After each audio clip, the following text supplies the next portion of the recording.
First of all, we're going to point 3, clothing, suits, shoewear, and coverings in general sense. A lot of people are familiar with the text in Ezekiel chapter 28. It's about one of the extraterrestrial beings, the highest order beyond the barrier of the multiverse. That was his dwelling place, and he was set in Eden on planet Earth, in our universe, to have a sort of oversight.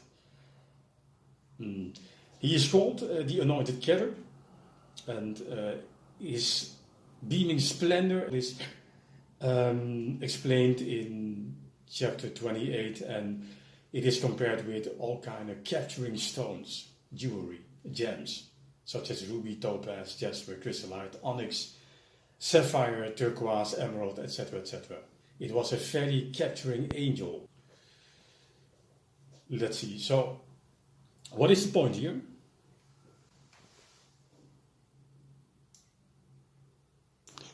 That's this.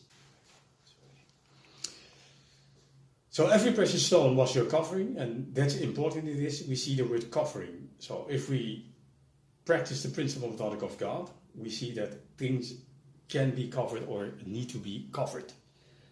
So from that principle on, we can come to clothing, garments, and in fact, all kind of sort of cosmetics. This being was covered with a lot of splendor. And well, how was his splendor recognized? So in the midst of the fiery stone, he was walking in the midst of the other angels. So God does not disapprove a sort of catwalk. Okay, perhaps a catwalk is a little bit of exaggerated thing, but we need to understand that for this to be written, the angels should and must have recognized the beauty of the one who is described here. He fell later, he became Satan, but we can see how he is described in Ezekiel chapter 28. And he was a covering cherub. So it is not wrong for people, and certainly not after the rebellion in Eden, to cover themselves. So what else do we see? We see that in God's foresight, he also created mammals with hairy skin.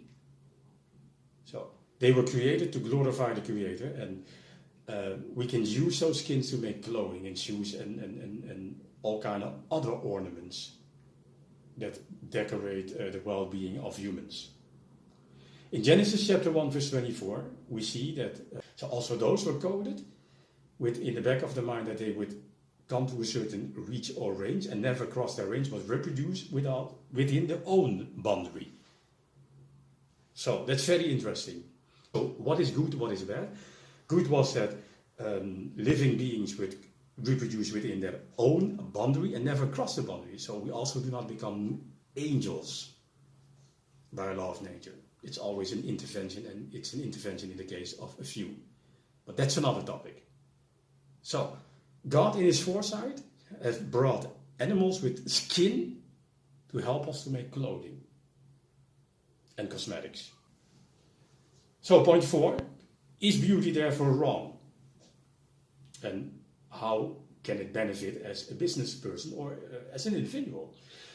Beauty is not wrong at all. Magnificent covering clothes are not indecent.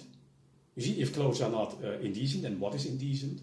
We can have lots of debate about it, but of course, people are doing the catwalk in normal clothing, people are doing the catwalk in bikinis, etc. But just imagine that, for instance, that there would be a catwalk with bikinis and there were always only women present. But would God be against that? Of course not. Or men in underwear and only men would be present. Would God dislike that? Of course not. So it's always checking out what the principles are, and even if there will be a mixture of men and women. So we need to understand. We need to check the motivation while we are at certain events, and that is in fact what God is checking. He's checking why are humans or beings doing certain things. You see, and if we want to keep our most inner beauty and strength, we need to take the Don principles D. of Larchansky, this God, thanks. the creator of mankind, into account. See, because what we read in the last sentence,